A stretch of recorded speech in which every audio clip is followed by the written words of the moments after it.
Vamos apresentar o trabalho sobre democracia aos olhos da dialética.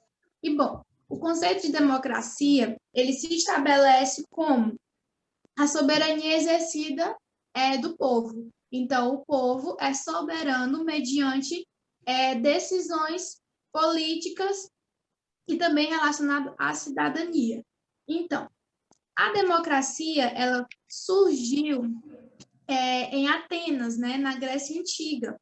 Então, na Grécia Antiga, começou os primeiros vestígios de atos democráticos através de voto, através de eleições. A democracia na Grécia Antiga é diferente da democracia que nós vemos aqui nos dias atuais, pois a democracia na Grécia Antiga era seletiva.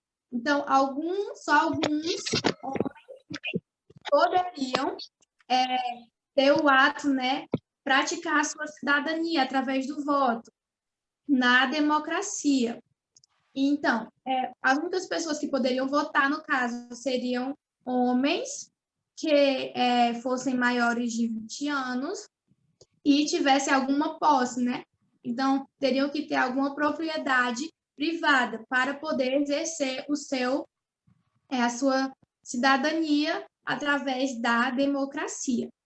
E um fato interessante é que só era eleito pelo povo os strategóicos. Então, só existia um cargo que era elegível pelo povo. O resto dos cargos públicos, eles eram sorteados. Então, havia um sorteio para que os outros cargos públicos fossem ocupados. E hoje, na nossa democracia, é bem diferente. Nós votamos, nós exercemos nossa cidadania, né, através do voto, por a democracia, né, por estarmos em um regime político onde nós, como cidadãos, somos soberanos nas nossas escolhas. Nós escolhemos quem nós colocamos no poder, nós escolhemos aquilo que é mais representativo para conosco, né? E através disso, através da democracia de hoje em dia, a gente pode escolher todos os nossos representantes. Diferente na democracia antiga. Apenas um processo era seletivo, né? Apenas algumas pessoas tinham esse direito de cidadão. E agora eu passo a palavra. Bom, continuando o que minha colega estava falando, é muito importante ressaltar também que o voto em Atenas não era apenas para decisão política, como quem administrar lá. No caso, também, eles votavam decisões da cidade mesmo, da polis. Eles votavam além do político. E é muito importante ressaltar isso quando vamos falar do sufrágio universal, que é, sim, um ponto muito importante da nossa história. É muito importante para a gente, porque atualmente vemos o sufrágio, o voto, como algo que é apenas para escolhas políticas. O nosso voto vai muito além do que escolher um político. Vamos escolher o nosso caminho, basicamente, o caminho do nosso Estado. Então, dessa forma, eu quero ressaltar que, tipo, o voto, ele é muito importante, não só para as escolhas políticas, mas sim para decisões onde vamos exercer propriedade nos assuntos como saúde, educação. Então, devemos parar de tratar o voto apenas como algo político. Continuando aqui sobre a questão do voto, Abraham Lincoln, o 16º presidente dos Estados Unidos, em uma das suas frases, ele comentou, né, um boletim de voto tem mais força do que um tiro de espingarda, né? Então, como a Bianca já falou, a importância do voto. E ela usou aí no caso do início da democracia, do quão importante é o voto. Já eu quero trazer um pouco mais para a realidade da nossa democracia brasileira, em relação ao nosso voto. onde há aí uma controvérsias em determinados assuntos em relação ao nosso voto brasileiro válido até o dia dessa gravação da nossa aula, né? Que pode estar sendo modificado, inclusive está em votação no plenário aí da Câmara dos nossos deputados. Mas eu queria ressaltar, em relação ao nosso voto, é que quando eu ou você é convidado, vai para alguma festa, nós temos que ser convidado. Na festa da democracia brasileira, o eleitor, no caso eu e você, ele não é convidado, ele é obrigado a participar. Caso não se faça presente, ele tem que se justificar oficialmente perante a justiça eleitoral, né? Então, é um ponto que eu creio que se torna negativo dentro da nossa votação da democracia brasileira. No caso, eu acho que é bom também ressaltar outra parte das minhas palavras, que no caso, a da democracia, um conceito que está amplamente ligado é a cidadania. E temos direito e deveres, e o voto, com certeza, é um desses deveres. Exato, Agora, também concordo. Vamos repassar aqui a fala para um outro colega. É importante lembrar que, atualmente, a forma representativa da democracia, como a gente conhece no Brasil, não representa, de fato, a expressão da vontade popular, visto que, como o Douglas ressaltou, atualmente, embora você faça do seu voto o uso político para que seus candidatos sejam eleitos, não é porque a maioria ganhou que os candidatos que estão lá vão representar o que a maioria quer, né? Não é porque o candidato A ou B ganhou que ele vai fazer o que seria de fato bom para o bem social, de uma forma comum que abranja todas as pessoas. Então, sobre o voto e sobre a representação política, era isso que eu tinha para falar, né? E aí é importante que a gente pense nisso, que embora o sistema democrático seja para fazer uma vontade da maioria, nem sempre a maioria representativa que está no poder é a maioria que contempla todas as pessoas da sociedade. pois aí, Exatamente. Em contrapartida, é quando você vota, às vezes é muito romantizado a questão do voto, mas ela é uma coisa muito séria, porque é como se, assim, quando você vota, é como se você tivesse um papel em branco, e aí, quando você vai votar, vai exercer a sua cidadania, é como se você assinasse para que tal deputado, tal prefeito, tal governador, tal presidente tivesse domínio sobre tudo aquilo que é seu dever, aquilo que você pode ou não fazer. Então, é algo também muito interessante, muito importante, porque às vezes, por se tratar de uma democracia, às vezes as pessoas romantizam tudo. E aí, se a gente for olhar em contrapartida, é como se estivesse tirando um pouco da nossa liberdade enquanto indivíduo, porque nós estamos dando a outra pessoa a capacidade de dizer o que devemos ou não fazer, fazer leis, executar. Então, isso tudo também acarreta e assim, creio eu que pode tirar um pouco da nossa liberdade enquanto indivíduo, já que eu estou dando a outra pessoa, eu estou dando a capacidade daquela pessoa pensar por mim, em alguns sentidos, né? Pensar por mim, criar leis por mim e dizer o que eu devo ou não fazer através do meu voto. Então, é muito importante você saber distinguir isso, porque a partir do momento que você vota em alguém e aquele alguém ele é eleito,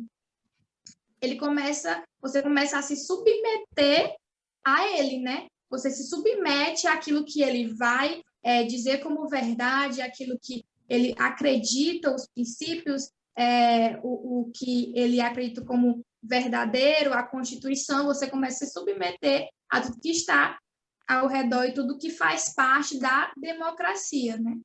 Então, eu acredito que ela tira, assim, ao mesmo tempo como no conceito de democracia se diz que a liberdade, né, é o poder que o povo tem de exercer domínio e soberania, ao mesmo tempo também eu acredito que tira a liberdade nossa, né? Nós temos como o o Douglas falou, nós temos a obrigação de votar. É como se fosse, não, é algo imposto perante a nós. Isso. Como aqui no Brasil a gente tem a democracia representativa, né? Que é a utilizada no mundo inteiro, praticamente. A maioria dos governos democráticos são representativos, porque imagine, no caso, o Brasil, um país com mais de 200 milhões de habitantes, se cada um fosse, vamos dizer, se representar, né? Então, essa é uma alternativa mais viável para o mundo atual, certo? Para a organização, para refletir em torno do número de pessoas. Então, um fator essencial para a valorização da democracia é a representatividade, porque ela é capaz de permitir que toda a população vote. Até mesmo como a Bianca disse, é um dever. Quando, por exemplo, um candidato que eu não apoio ganha e eu não torço para que ele faça um bom trabalho, eu estou torcendo para que meu país não se desenvolva, né? Então, é um governo de representatividade. E tem diversas maneiras para nos representar, tem diversas maneiras para nos posicionar, para acompanhar o que aquele que está à frente do poder possa estar fazendo para o melhor do nosso país, para garantir os direitos de todos, inclusive, principalmente das minorias. Exatamente, é muito importante isso. A democracia é, com certeza, uma forma, uma coisa político que dá a voz para as minorias. Querendo ou não, a forma que a democracia, ela é sim uma forma das minorias poderem ser escutadas, ela dá voz às minorias. Uma ideia defendida por Platão era que o objetivo da filosofia na política era uma sociedade justa, que buscava a verdade, mas com a democracia, a sociedade não poderia alcançar essa verdade, porque a democracia ela é formada por um governo corrupto, que, segundo Platão, ela é cheia de paixões, opiniões, diversidade de concepção de mundo. Logo, admitindo a relatividade, ou seja, que não existe uma verdade propriamente dita. Existem, assim, os filodóxicos, que são amantes apaixonados pelas opiniões. São pessoas que podem muito bem convencer outras pessoas apenas pela aquela conversação aí, pelo poder de persuasão. E hoje em dia isso é muito presente nas fake news e até mesmo nos discursos políticos de hoje em dia. E levando isso para um lado da política do tempo de Platão, é a morte do seu mestre, Sócrates, que por acusado de converter jovens, por criticar o governo da época, dizia que foi condenado por opiniões do povo, das pessoas que estavam no comando do governo, a sentenciado à morte, porque apenas criticou o governo. Mas o Aristóteles, ele, além de fazer toda essa crítica da democracia, ele também montou uma forma de governo. Para ele era a melhor para ser implantada, que é o governo dos melhores, onde os melhores eram os filósofos, os sábios, os conhecedores. Esse governo era dividido em três partes. Era os artesãos, que eram conhecidos como alma de bronze, que cuidavam da subsistência da cidade. Eles eram comerciantes, eles eram pessoas que trabalhavam na feira, um trabalho básico do dia a dia. E os guardiões, que eram as almas de prata, que cuidavam da defesa da cidade, da saúde, esse tipo de serviço mais público. E os governantes, a famosa alma de ouro, que detêm todo o poder, que governam a cidade. E uma curiosidade que nessa época eles eram bem igualitários. Mulheres poderiam participar, homens, E questão de salário, a alma de ouro, que é a patente maior, recebia o mesmo que um artesão, uma alma de bronze, recebia o mesmo salário. Não tinha essa desigualdade grotesca de hoje em dia, de um governante para uma pessoa que trabalha na feira vendendo fruta. E essa parte, velho, essa aristocracia para Platão é como se fosse uma ditadura, e no contrário à democracia, porque os guardiões, eles criavam as leis e implantavam na cidade os artesãos fazerem isso. Mas eles também, eles davam oportunidade para os artesãos. Tipo, o artesão que está bem ali, se fosse uma pirâmide na base, ter chances para ele se tornar um dia, se ele quiser, uma alma de ouro, um governante. Bastava ele querer, bastava ele estudar, porque fosse como um concurso. A pessoa estudava até uns 20, 30 anos, que tinham essa parte. Normalmente os governantes eram pessoas de mais de 50, 60 anos para cima, porque eram detentores de grande conhecimento durante a vida. Faziam prova e ia subindo cada vez mais. Alma de bronze, alma de prata, enfim, alma de ouro.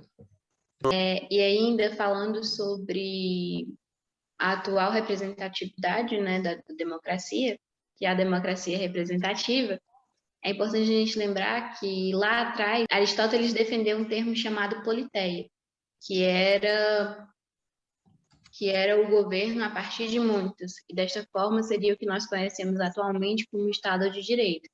Isso significaria dizer que, no contexto mais democrático da palavra, era o povo governando para o povo, assim de forma quantitativa, contrariando a representatividade que nós temos hoje em dia. E, deste modo, a democracia seria uma forma desviada do que deveria acontecer de fato. Neste contexto de politeia, os cidadãos deveriam, por meio de um regime constitucional, visar o interesse e o bem comum. Antes da fala da Clara, né, a gente estava falando sobre representatividade e em relação às minorias, não é? Eu acredito que, assim, agora relacionando a política, quando se elege alguém, é claro que se elege pela maioria. Então, você escolhe uma pessoa que está de acordo com os seus princípios, seus valores, aquilo que você acredita, aquilo, vamos dizer, né, que você acha que aquela pessoa tem as mesmas visões de mundo que você, e aí você escolhe aquela pessoa. E como é eleito pela maioria, então, por exemplo, se o cidadão, como ele é soberano, ele escolhe alguém que ela é, como por exemplo, contra o aborto, então, a partir do momento que essa pessoa ela foi eleita e a maioria que escolheu, né, que teve o poder de escolha, né, a questão pelo voto, escolheu que aquela pessoa, então, é para ela ser contra o aborto.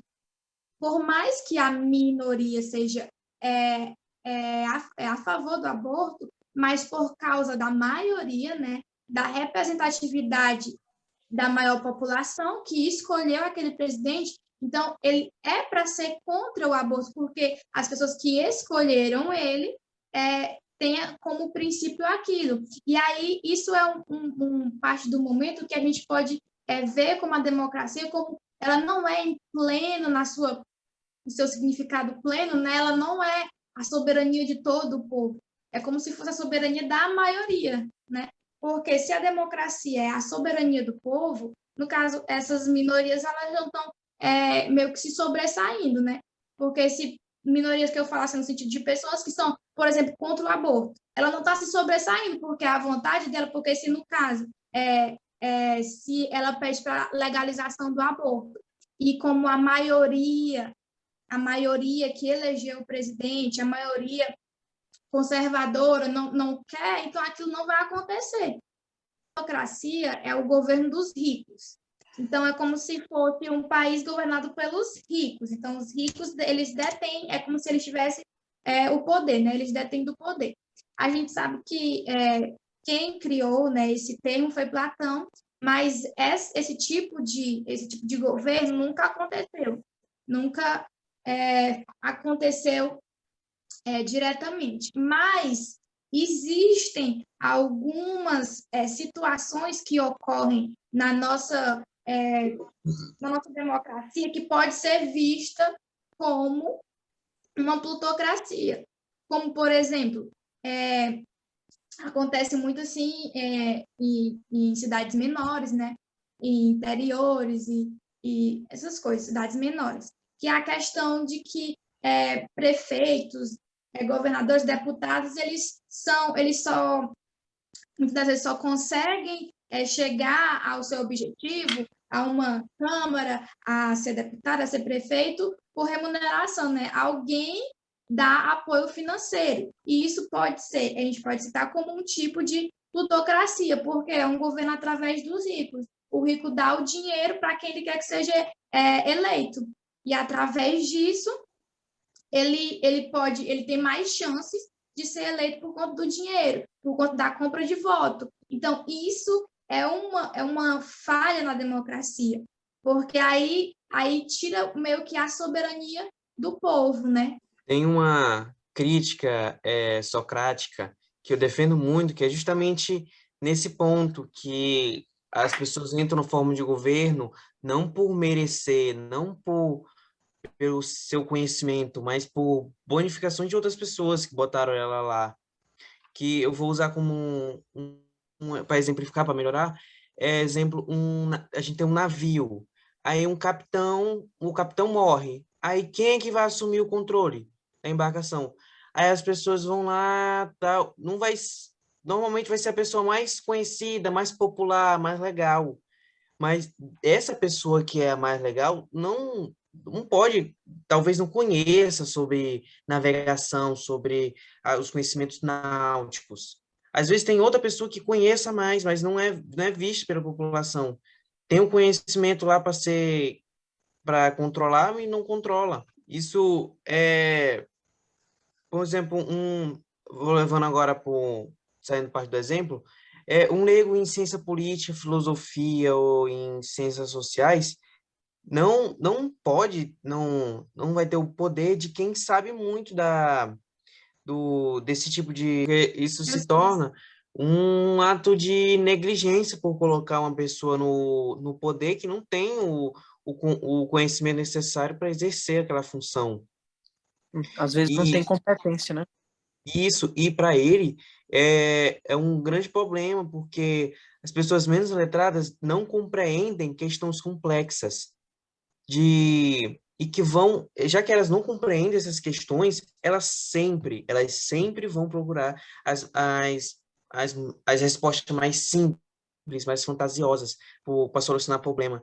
Mas que, a longo prazo, isso vai ter consequências drásticas para a sociedade. Para ter uma democracia realmente de excelente, né, que alcance uma perfeição, precisa alcançar a base, que é a educação, que não adianta tu tirar todos os políticos de lá e colocar outros, tem que ir direto na fonte, na educação, que vai mudar tanto a visão do eleitor quanto a do político que vai assumir um poder lá dentro.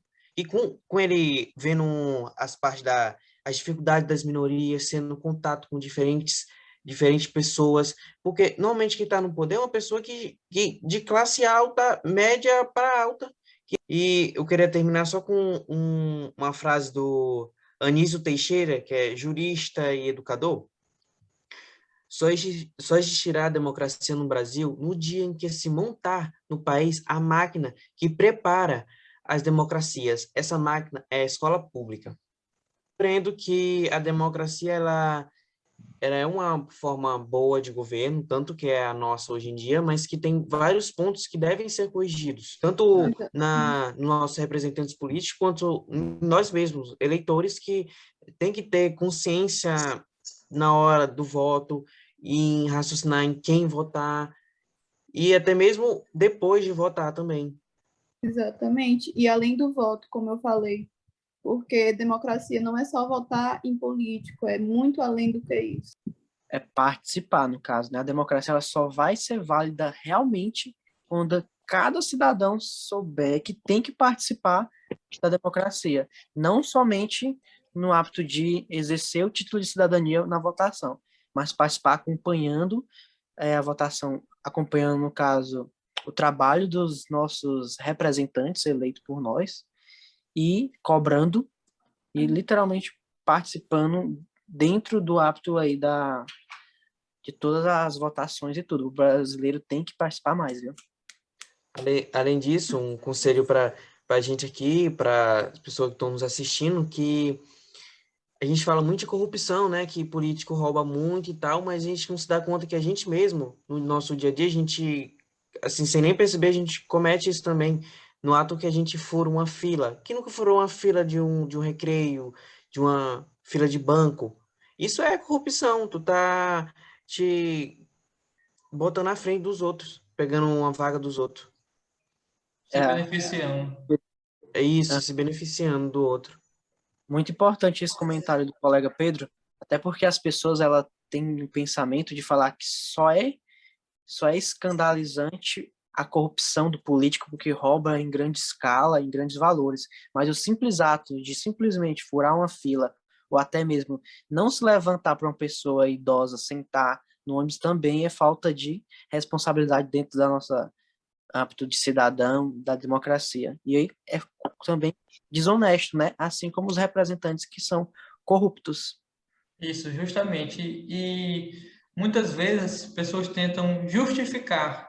É até mesmo 50 centavos que é dado a mais no troco, as pessoas, mas seus políticos roubam milhões, o que é 50 centavos? Ou algo do tipo, né? Ela nem percebeu e depois Tentando está minimizar. reclamando. Exatamente. E às vezes começa com pouco, né? Desta forma, nossa PG conclui que a democracia é atualmente a forma de governo mais viável, inclusive a mais aceita pelas grandes potências mundiais. Está claro que as decisões elas devem ser tomadas visando um bem comum, de forma que o nosso ser político acompanhe a democracia fiscalizando e cobrando os nossos direitos. Desta forma, o governo democrático deve ser fiscalizado para que torne-se cada vez mais abrangente nas decisões sociais e representem cada vez mais pessoas. Comentando aí em relação da participação de todos nós para que possa a democracia estar sempre melhorando no hábito de cada um ser representado. Então nós que estamos assistindo, eu, você também que está assistindo, a partir de hoje, depois de ter assistido esse debate, possa estar participando mais em relação à democracia na sua cidade, no seu estado, no nosso país, e estudarmos para que cada vez mais possamos ter uma democracia que possa representar não somente a grande massa de população, mas também as minorias. Então depende de mim e depende de você estar estudando um pouco mais e estar participando desses atos democráticos da nossa região.